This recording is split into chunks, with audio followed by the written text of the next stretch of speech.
Welcome to LiveONE.tv. We're joined by Emaneul Pastreich, President of the Asia Institute, a Senior Fellow with the Global Peace Foundation, author, and 2024 Independent Candidate for President. And Jeremy Kuzmarov, author and journalist with Covert Action. We'll be talking about the presidential elections, the drive for world war, and what the desired final outcome might be for both sides. Hi, I'm Ian Carpenter for LiveONE, and today, in the midst of a political environment wherein little or no policy decisions are actually made by politicians, and the voter has even less say, a new group has emerged. It demands not only better governance, but a revolutionary shift. They are talking about the entire system, not a progressive change or tweaking of broken process. I'm talking about Green Liberty, and specifically Green Liberty PAC, which was recently officially registered. I have with me three key members for a discussion of the current political situation and the prospects for the current election, as well as their vision for what Green Liberty could be. First is Chuck Hall, longtime member of the Green Party who founded the Green Liberty Caucus within the Green Party, and then set up an independent Green Liberty PAC to back a new generation of politicians. We have Emaneul Pastreich, formerly a professor of Asian Studies, now the president of the think tank, the Asia Institute, previous Green Party candidate for president, and now independent candidate for president and Green Liberty member. And we have Jeremy Kuzmarov, author and editor of Covert Action, who is a leading figure in truth politics and a member of Green Liberty. And he currently has a book, which is available on Amazon, Warmonger: How Clinton's Malign Foreign Policy Launched the U.S. Trajectory from Bush 2 to Biden. Please welcome all our guests to the conversation today. First, Emaneul Pastreich, Jerry Kuzmarov, and Chuck Fall. Welcome, guests. Emaneul, why don't you start and please tell us what are your thoughts going into our election? Right. Well, we certainly are at a historical moment in American history when the entire political process is broken down even further than it did in 2000 or in 2020, and the quote-unquote attempted assassination of Donald Trump, and then the recent backing of Donald Trump by Robert Kennedy has put us in an unprecedented situation where there really is no choice. And at the same time, politics has really ceased to be, it's become a complete show. There really is, there's politics, the meaning of the term politics has been profoundly transformed. And so in that context, I was drawn to the Green Liberty Caucus and now Green Liberty PAC, which is what Chuck Fall has organized. And I think he can give us some sense of the background for that political movement. That would be great. Chuck? Sure. Well, in brief, Green Liberty is a political brand that I thought up because I'm active in the Green Party, but I'm also active in the political truth movement, and there's a real freedom movement, a liberty movement in our society. Interestingly, it's mostly people from the ideological right wing that are the ones that use the language of freedom and liberty. And I didn't think that the people from the right spectrum are the ones that have a monopoly on the idea of liberty. So by connecting green with liberty, I'm essentially advancing a call for the Green Party itself to take on a more militant wing of critique and a higher demand for changes that we need in society. So the basic foundational principles of green liberty is accountability for state crimes, by corporations and the state, transparency in government and corporate affairs, so that we know what's going on, and protection for whistleblowers. Because if we have accountability, transparency, and protection for whistleblowers, we can fight the corruption. We can make things better in our state, in our republic, and so on. So I have an essay that I've written that there should be a Green Liberty Caucus, which is simply a voice, a group that dedicates itself to making demands for accountability. There should be such a thing within the Green Party and outside the Green Party. Every party, in fact, should have a Liberty Caucus. And maybe in the end, what we're ultimately advancing here is a Liberty Bloc, where we make appeals to people across the political continuum and distinguish our demands from the emerging techno-totalitarianism into a broad general demand for real freedom. And that means that we have to explicitly take on the power elite. And there really is a plutocracy that really does have a control of the government through deep state. It's all well documented, and I'll close with this. People go back to different points in history to start their criticism. I know Emanuel starts his campaign for president with a criticism of the banking cartels, going back to 1913, and then he identifies the 2000 election of Bush Jr. and the subsequent 9/11, and now the COVID are examples of overall. It's beyond an overreach. These are full-on rise to the level of a state crime, because they've so damaged our republic and robbed we the people of our rights in democracy to have say-so about what happens in society. So I think 1947, the National Security Act, is a fine place to start, although I do subscribe to liberating from the banking cartels with the NEED Act, and Emanuel could talk about the money and the banking. But then we were warned of the military-industrial complex by Eisenhower, famously in his speech 2 days before Kennedy took over the presidency. And then Kennedy, of course, lost his life. We had 9/11, and now we have the COVID, and now we have people like David Hughes, who in his interview, who's full on basically identifying a thing he calls omni-war, which means war is everywhere, coming down on us, and this is a thing that we're contending with that many people don't understand and talk about, but we are here today. So that's my little riff on what is green liberty. Okay, great. Emanuel, Jeremy, comments?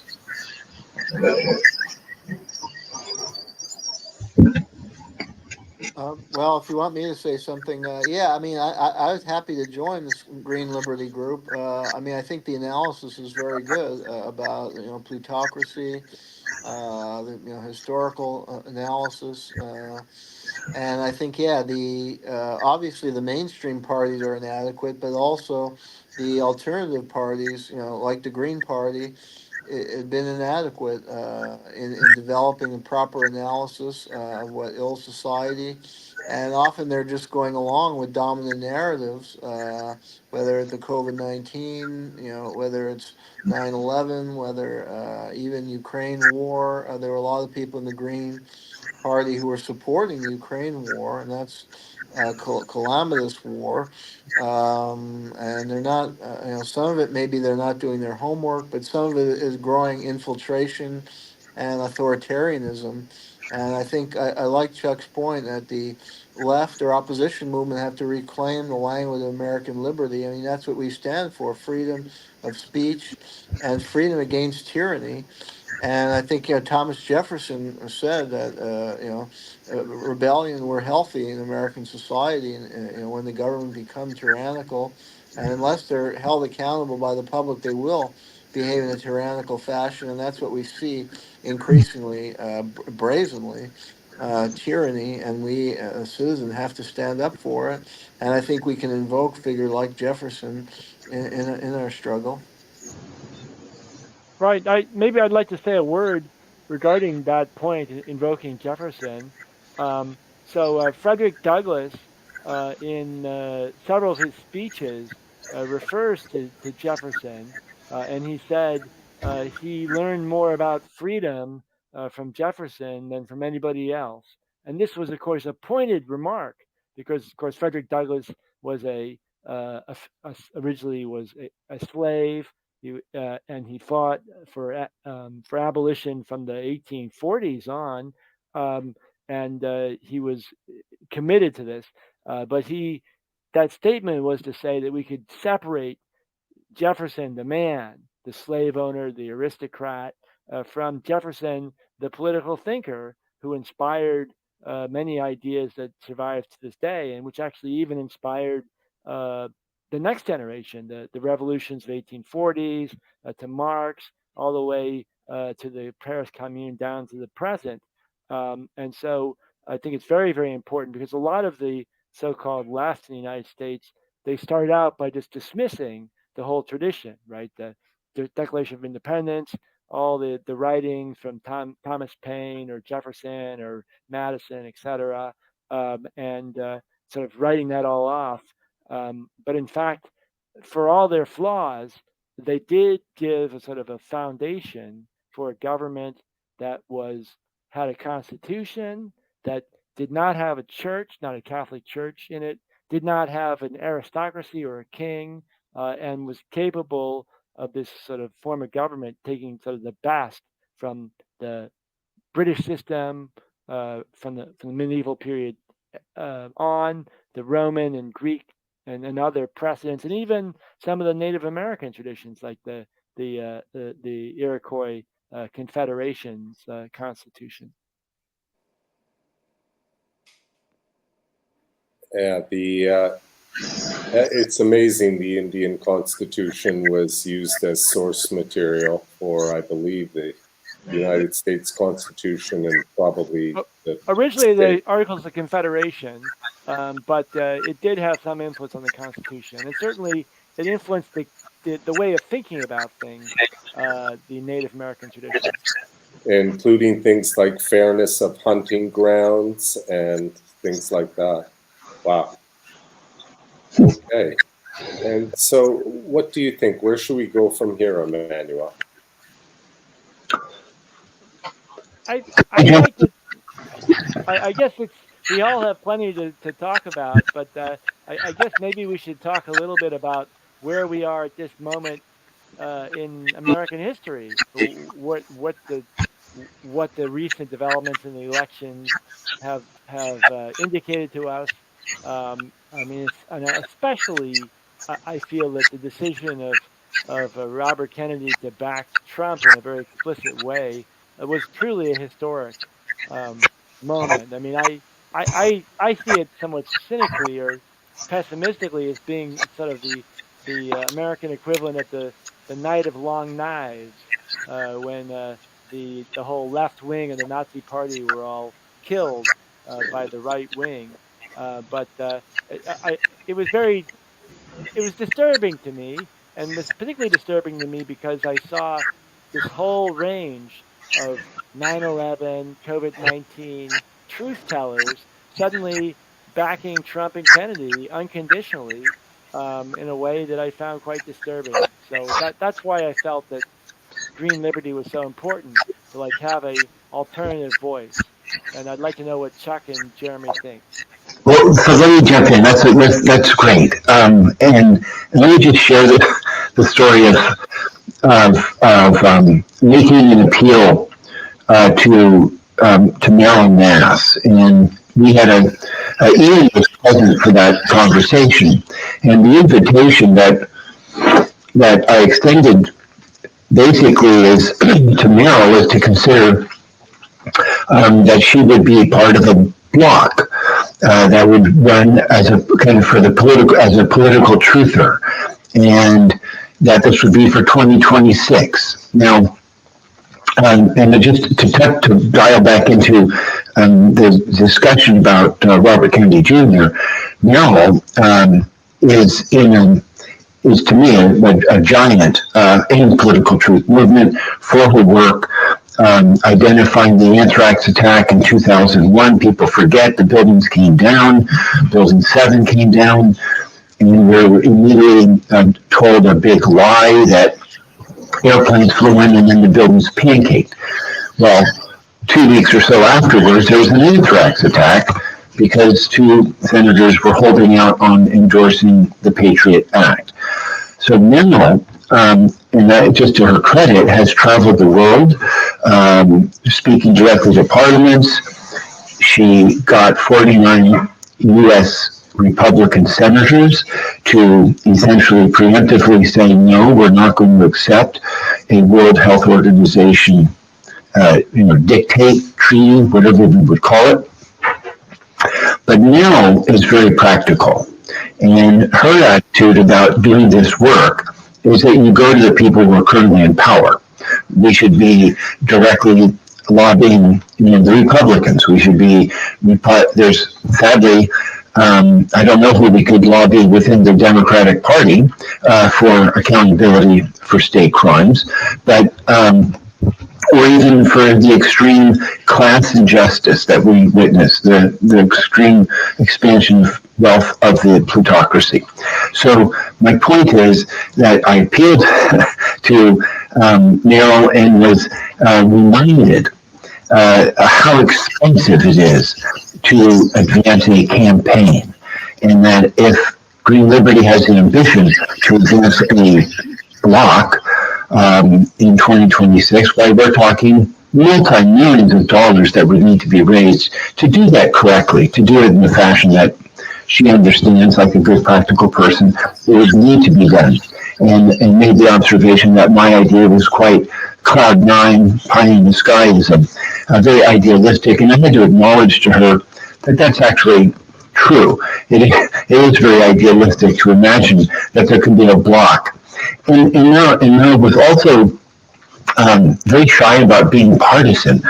She found the green label a little off-putting and too partisan. Now, and I've explained already, I think, to you that basically the Green Party is not interested in Green Liberty. It's an establishmentarian, essentially, group, and they tailor their language and their criticisms to the acceptable language of the mainstream narrative. So, in closing, someone like Meryl remains a giant, remains the kind of person I think our movement, she's already in the movement is the point. She's already leading. And for her, Robert Kennedy is doing all the important work on one level. Not if you're a Palestinian, of course. He's not doing the work at all. But if you are, his focus is taking on big pharma, breaking regulatory capture of the health industry, and holding, hopefully, someone like Dr. Fauci accountable. So Meryl is putting her eggs into the Robert Kennedy basket, and necessarily then means she has to endorse Trump. Although maybe her endorsement of Trump is not really an endorsement of Trump, but an endorsement of Robert Kennedy, and the prospect that he could be inside the establishment doing his good work of breaking regulatory capture and addressing the chronic problems associated with toxins, which show up ubiquitously in our water, in our air, and now in our vaccines, and even some of our pills that we take. So I'm not as I mean, I don't know what to think about the Robert Kennedy. Is it betrayal? I mean, is it, what is it exactly? Or is it a pragmatic move on the part of Robert Kennedy, being 70, having same ambition, wanting to leave some kind of legacy? And finally, he has this stain of having flown on Jeffrey Epstein's Lolita Express and been friends with Donald, possibly at that island down in the Caribbean. I don't think he's going to be haunted by that. We'll see what happens, but there's my thoughts. Maybe let's go to Jeremy. I've talked a long time, but this is this is this is a good question. How do we expand our narrative and get people to become comfortable calling out these big lies that have essentially captivated we the people by this plutocracy? Great. Well, I don't know what do you want me to comment on, the Kennedy or just the general situation, or On the state of the immediate political, partisan business of Kennedy dropping out, embracing Trump, and what's the prospects of this upcoming election, and so on. well, I mean, I think yeah, we have two parties that are clearly beholden to large corporate interests. I mean, I think it's naive to think that Kennedy would make a difference in the Republican Party and their larger policy. I mean, they're just using him to get his voters. I mean, the Democrat kind of used figure like Bernie Sanders, but they never had any interest in adopting the platform, the aspects of Sanders' platform that are very appealing to the electorate. The Democratic Party hierarchy and the corporation that fund them have no interest in ever implementing that, so they'll just spit them out. I mean, they've done that to Sanders. They'll do that to Kennedy. I don't think so. I think it's naive to think that Kennedy, if he had a progressive agenda, particularly in an area like health where he is good, and vaccine and big pharma, I think it's naive to think that he'll be able to fulfill that agenda in any way. I mean, I think working with a figure like Donald Trump. I mean, I think that the two parties are captured by large corporations. I think a lot of it has to do with the structure, way elections are financed, elections are set up with the Citizens United. And I mean, we saw the spectacle of the Democratic Party where they brought in Leon Panetta. I had an article on my Substack about and a covert action today about Leon Panetta. I mean, he was the director of the CIA. He gave a big primetime speech on the last day, and he was quoting from Ronald Reagan. And William Kristol tweeted, a neoconservative and chief um, Iraq War cheerleader, was like, "This is my kind of democratic convention. You have the CIA director quoting Ronald Reagan." So I mean, what kind of party is that? It's clearly a right wing party with a right wing pro corporation, pro militarist agenda. But I mean, the Republican Party, if you watch their proceeding, they were scapegoating immigrant. A lot of it centered on attacks on Mexicans and stereotyping Mexicans as criminals, and scapegoating minorities for the country's problems, and that's why people feel it's a their theme of echo European fascism, the ultra nationalism in the 1930s. It's an ultra nationalist party, but it's also beholden to large corporation. Its economic program is regressive for working class Americans, and it'll favor the 1%. I mean, Trump cut the corporate tax rate and allowed corporations to offshore their money, made it much easier, and these corporations pay almost no tax. Trump himself paid no tax, and there's no money for investment in public infrastructure, healthcare, education. So I mean, yeah, it's a bleak political landscape, and yeah, and the alternative party that we've been discussing don't really offer an alternative. They've been infiltrated, so there's so much infighting. I mean, I think that's the goal of infiltrators, is just to create infighting, and then those parties become weak and marginalized. They have no real impact, and they don't. I mean, the Green Party in the past in American history, there have been third parties that had more success. I mean, they got co-opted too over time, but when they were successful, they got people into office, into Congress, into state legislatures. I mean, a party has to start at the grassroots to affect change, has to get people into office, start with state legislatures, mayors, city level, enact more progressive laws at the city level, at the state level, get some people into Congress. I mean, but they, and as part of their strategy, I think, is misguided to focus on these presidential campaigns that have no, like with Jill Stein. I mean, but I mean, beside that, the infighting and they take really mainstream positions on a lot of things like COVID, as we're discussing. So these parties are not effective. So yeah, that's why, I mean, that's where we step in. I mean, there's a really corrupt system right now, and we need fresh blood, and we need a party that can mobilize people and start to have an impact and making change from the status quo is horrific. But yeah, Kennedy joining the Republican is not going to help anybody. I mean, I don't think he'll be able to, even if he gets some token appointment, he's likely not going to be able to do anything because it'll be just some kind of token low level appointment he might get. Right. Right. Well, I totally agree with that analysis, and I guess I want to say, I mean, we all have green liberty. There's some.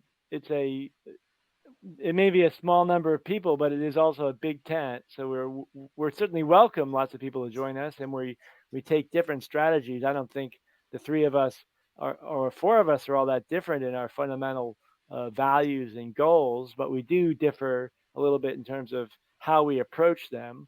I personally feel, as I stated before, that the model. I mean, John Brown is sort of the model for me in that respect.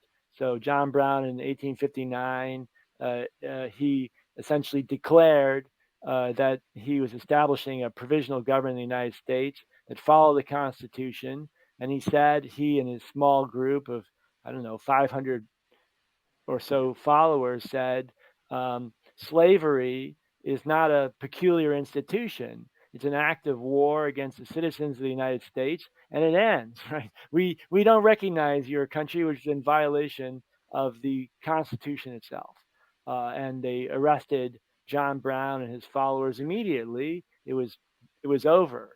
Um, but that small act by that small group of people transformed the discourse in America, and people could no longer talk about slavery as a peculiar institution. It was no longer tolerable because this small group had taken this stand on it. And that was the same with the Warsaw Ghetto Uprising in 1943. We have a very small group of people, and then everyone in Eastern Europe had basically given up. They were sort of accepted fascistic governments as a given. And this small group of people fought for 10 days, and they were all basically all killed, didn't succeed. But the fact that they were able to stand up and say, no, we don't accept any of this, it inspired a number of other um, uh, anti-government, anti-fascist movements to start up again in Eastern Europe, who had been dormant since 1940. And so these sorts of actions, these sort of symbolic, um, impossible actions, are not, I mean, maybe some people like Merrill, I mean, much wiser than I am and politically adept, um, I can understand that perspective. But I think there is a practical argument to be made that taking a stand that's fundamental in saying something like, if you're guilty of a state crime, you, or, or you're involved in a state crime, or you're justifying a state crime, or you're defending a state crime, you're not qualified to be president. I mean, that's basically the underlying sort of the motif in my campaign is to say I have nothing. They have hundreds of millions of dollars in campaign money to get them on the ballot everywhere. So they win, I lose. I don't accept that. I say neither of these guys, neither Harris or Gals, Harris or Trump, have any legitimacy to serve as president. And I could, wouldn't take me long to come up with a list of the reasons why they're not qualified for the office. So you might say, well, the Constitution doesn't count in American politics. But if you say that, then I say, well, it's not a government anymore. I'm not going to recognize it as a government. We'll form our own government. It's getting into a more fundamental argument about what governance is, what the Constitution is, what the relationship between the people and the government is. And the reason why I say it may seem extreme, what I'm saying, but it's not extreme at all, because the right wing is already saying this. So if you think you're going to put off a revolutionary discourse in politics by clinging to a progressive, how you say it, narrative, that I'm sorry to say that Trump and his followers and others around on that side, the revolutionary right, are already moving into a revolutionary politics. And I personally think that revolutionary politics is going to be the next, for better or worse, is going to be the next stage. That's worth continuing on. Would you say that revolutionary politics will be the next thing? I think it's. I mean, if we look through history over the last 300 years, we alternate between revolutionary and progressive or conservative, and this is actually one of the big fictions in American politics, right? Is to say, and it's intentional, to say, well, you have a left and a right, a conservative and a progressive, but it's always been a triangle, right? It's conservative, progressive, revolutionary, and with this flattening out in the post-war period into conservative, progressive, it's a lie. It's not how politics works. It's always as they say, the three-way fight.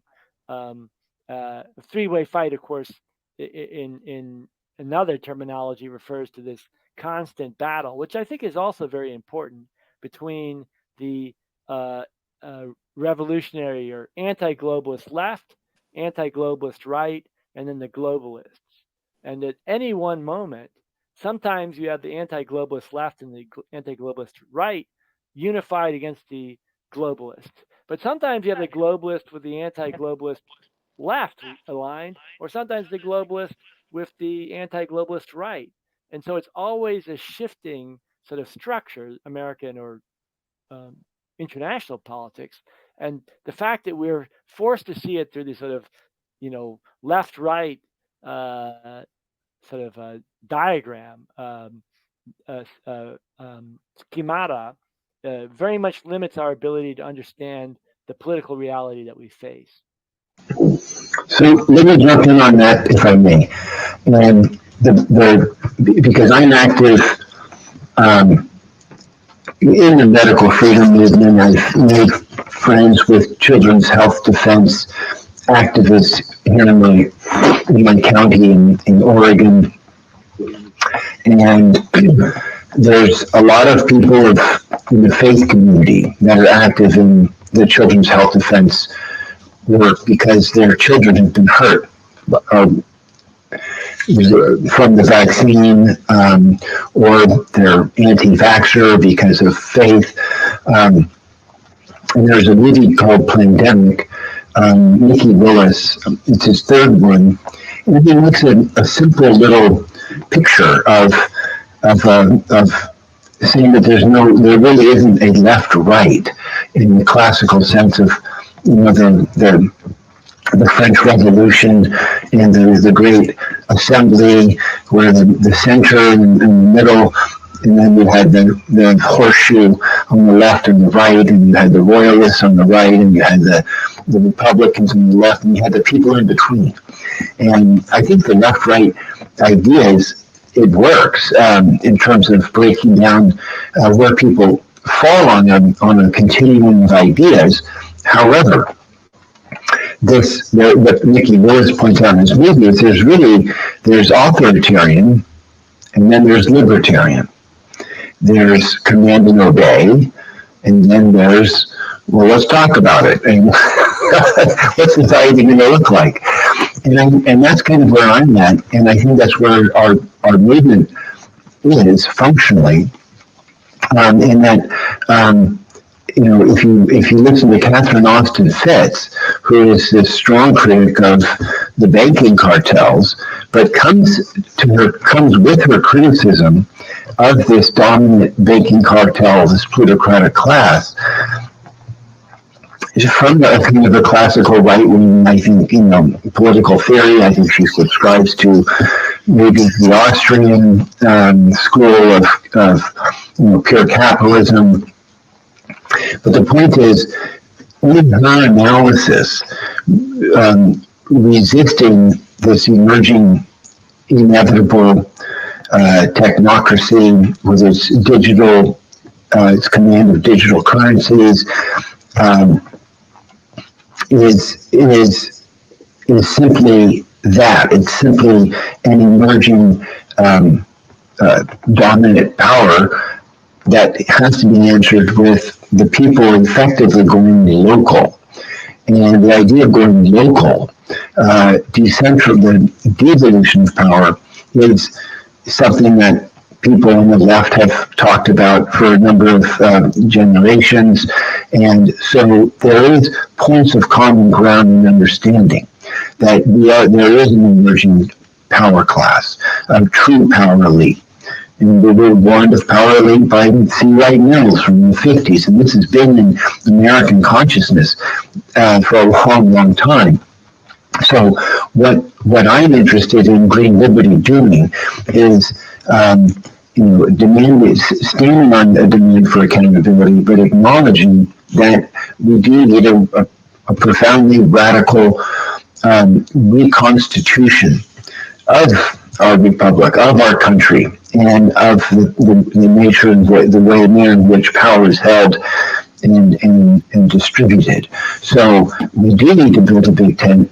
We will have people from the traditional right, even people of faith, joining together with someone such as myself, who's kind of anti-authoritarian, but I accept some basic principles of progressivism. There is a role for a government, for agency, and made up of a real democracy, not a fake democracy. So in closing, one of the things I appealed to Meryl around was that we need, and I accept the call for an egalitarian society.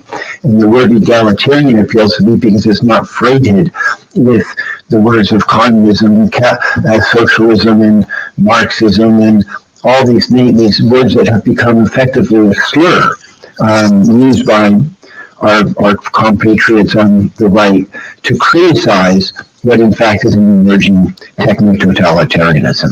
So finding language that can grow our group, expanding the tent, fill the tent with hardcore activists who are willing to struggle is what Green Liberty is interested in accomplishing. Chuck out.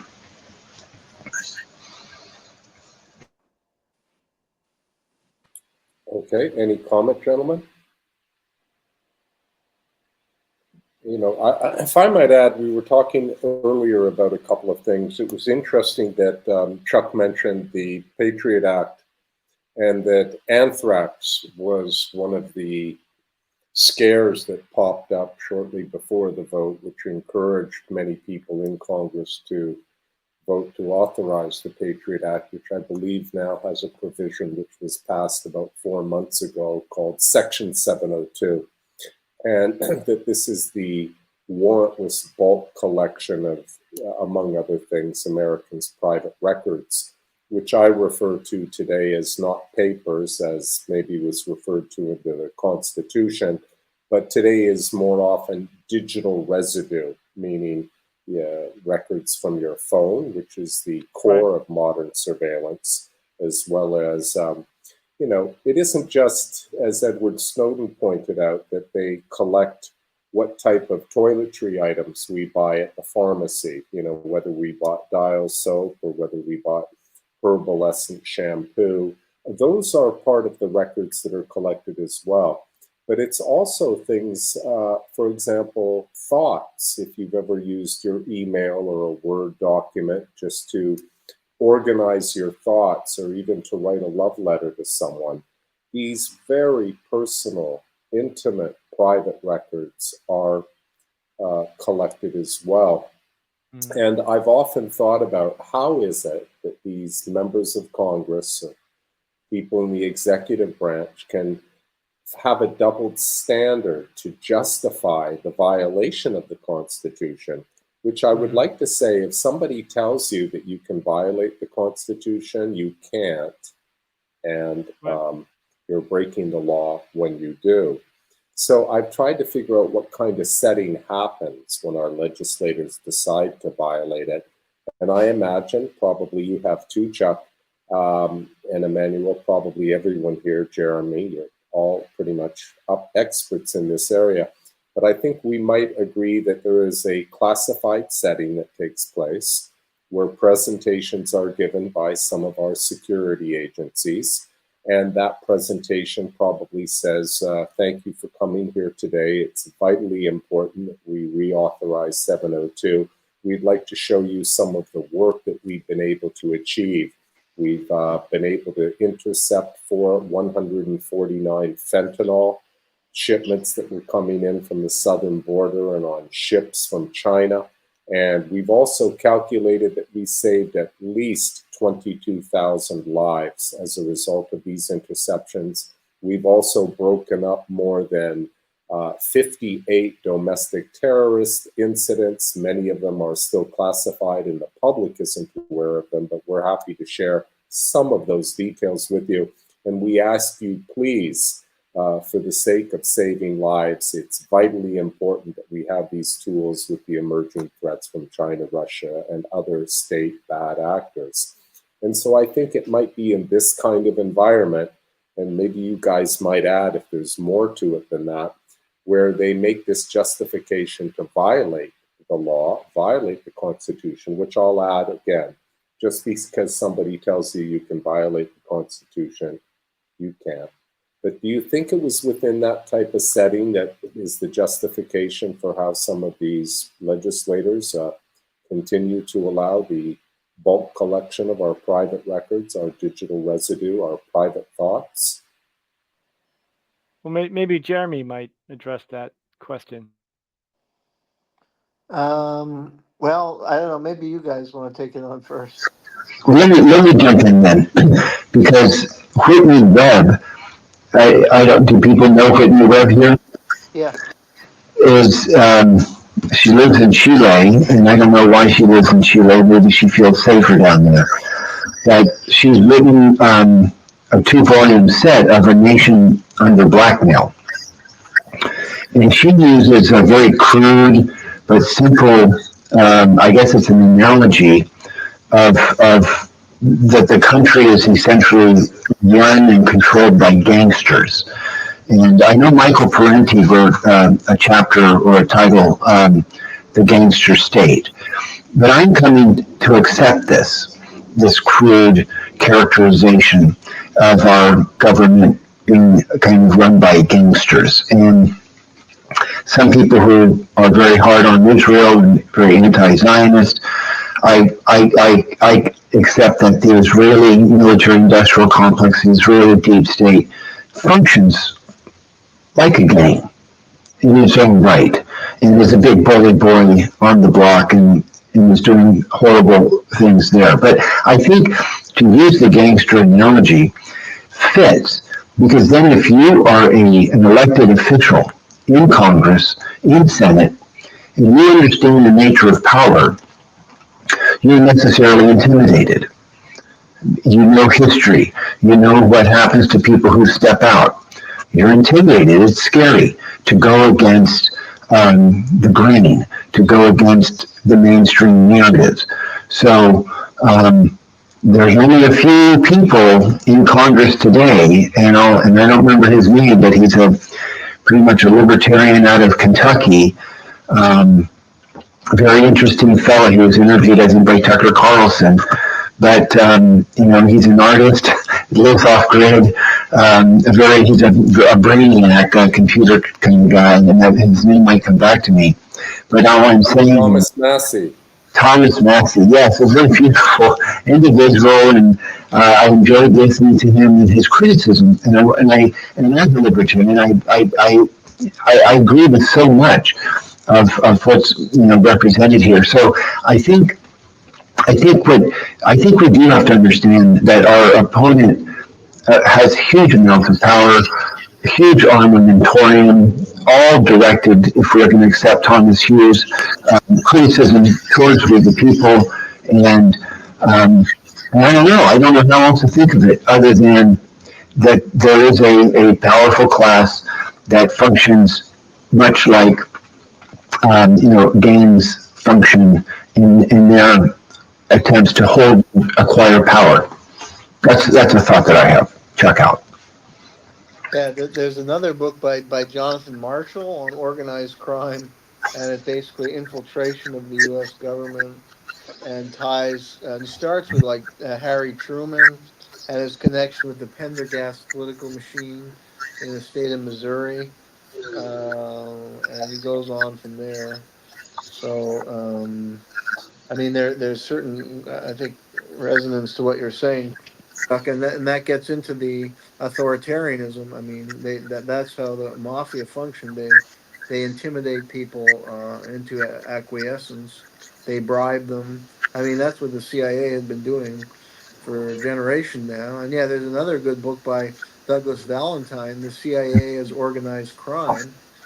And basically, they're one and the same. I mean, they've worked with organized crime in many different countries, and they use the techniques of organized crime to intimidate any critics and even assassinate if they get too powerful or potentially powerful. And as you point out, Chuck, yeah, the policymakers know that they better toe the line or else they'll end up dead or removed from office and slandered publicly. I mean, But look at Kennedy, the way he was slandered. I mean, he'd been attacked viciously for years, and he said recently that he'd been subjected to surveillance for over 60 years.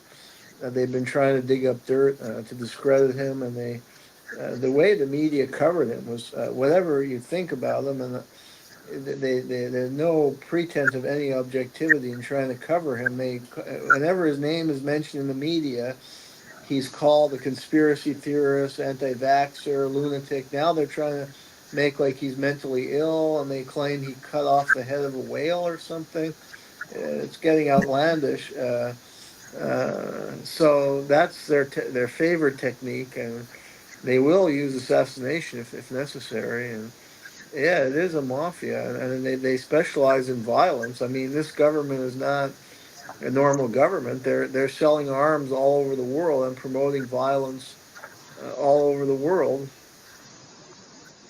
so, Well, I mean, I guess I want to say that is the real politics, right? That we have this whole election, Republicans, Democrats, whatever, prancing around, but that the real politics uh, is has how you control distribution of food and energy, how you create money, how you intimidate people, how you organize police and the military, how you get your hands on money using these various classified defense and intelligence budgets to pay off your friends. That's the real politics, and that part of the real politics is not being discussed at all. We're being shown this show, and I wanted to say something about Doug Valentine, who I had spoken to and corresponded with before. Um, I I brought up with several issues with him about what's really going on in the United States, and he refused to follow up. So I personally felt he was extremely selective. That there are lots of things that have happened over the last 20 years that he won't touch. He just picks certain topics that are like approved by the CIA to discuss. But if you bring up some of the more serious issues, for example, the effort within the military to pull, I mean, this is one issue I brought up several times. Um, so the U.S. military, before the attack, the invasion of Iraq, there was basically a revolt within the U.S. military that refused to go into Iraq and started pulling back for the week before the invasion. This fight within the military, it never happened. No one ever reports on it. I know about it, but it's like a a taboo subject. In the same way that the way in which the Bush administration took over the United States and declared martial law in February of 2001 and basically locked down under house arrest in many cases many opponents across the country. These things never happen, not discussed.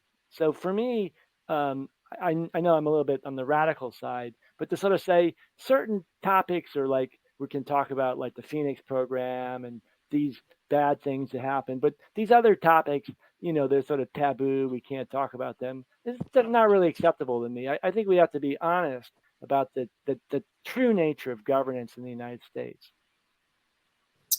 If I could add something, it's incredible when, Jeremy, are you familiar with the work of Charles Ortel, who's basically done a forensic investigation into the Clinton Foundation? I got to interview Jason Goodman at LiveONE.tv, who works very closely with Charles Ortel. I have some familiarity with him, but I would be happy to read more of what he's written or see more of what he's done. I did once correspond with him. Yeah, he's done such a conscientious effort that it's just incredible that so little has actually transpired legally against the Clinton Foundation. But I'd like to say something about, it's almost this in a conversation like this, each one of us is affirming the door in my room or cell is locked. We can't get out here, and actually all the doors are locked. I'm not sure it's quite like that. If I hear another person tell me that the Israeli military is the most advanced one in the world, I'm going to jump out the window. More than 1,300 people were killed last October, and the psychological trauma on Israelis and American Jewish people and other people is not insignificant.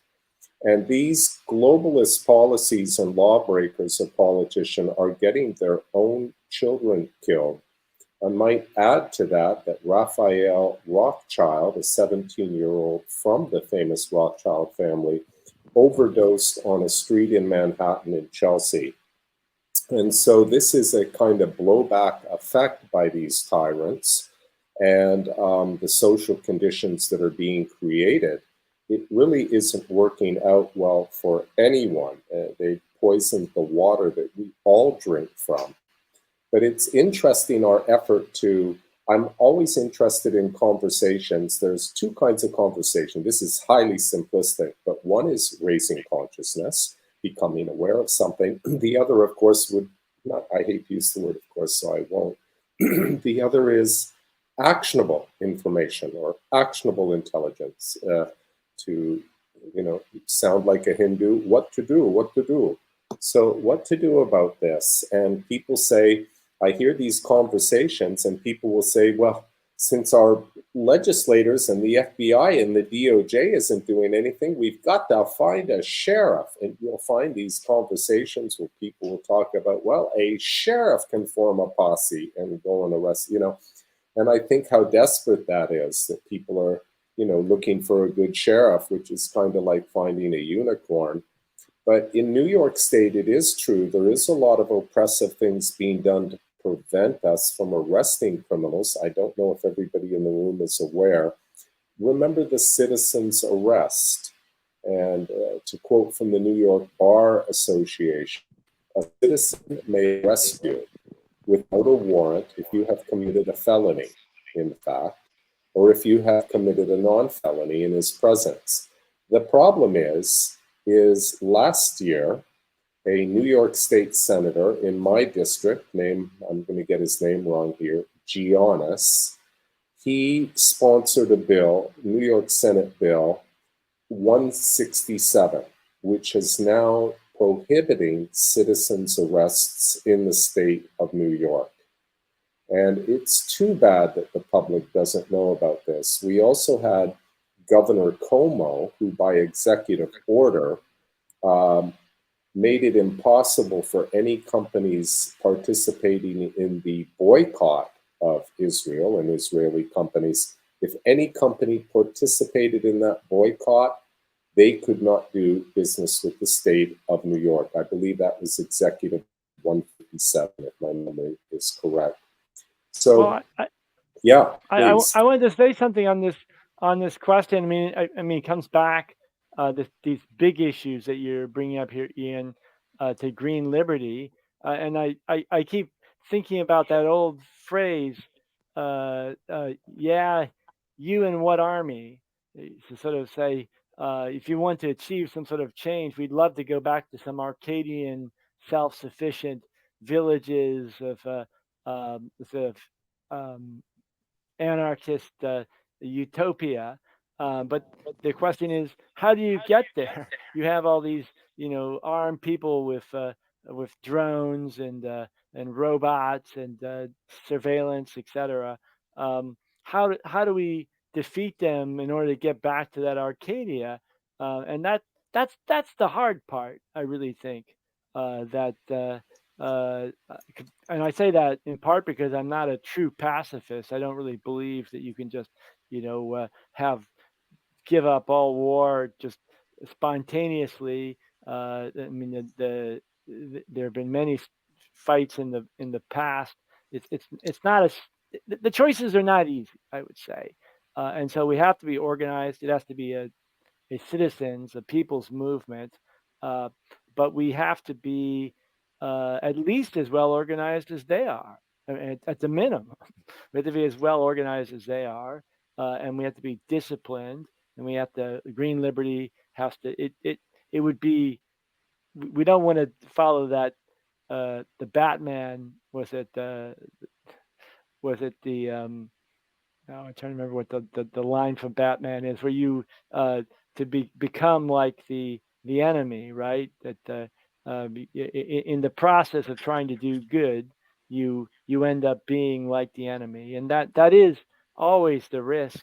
And that's in some ways what happened with the left in the past, right? That you got from the efforts in the late 1890s for reform and against the plutocracy to Debs, and then of course who was closely aligned with Lenin, and then Lenin after the revolution and the extremism that resulted in after 1905 in Russia in 1917. It led to something which started to look a lot like the oppressor, but it came out of that dynamic, right? This sort of thing. You and what army? Where's the force to back up the change that you're demanding? Can I just jump in on that then? And that's kind of how Merrill Nass responded to me. With some incredulity around, well, how are you want to have a block run for the U.S. Senate and Congress? Where's your $50 million? Where's your army? And I think so. So it's so where we're at is we don't have an army. I mean, we're so weak. We're so fractionalized. Our consciousness as a people has been so bludgeoned with the shock and awe of these events, these state crimes, the constant stress.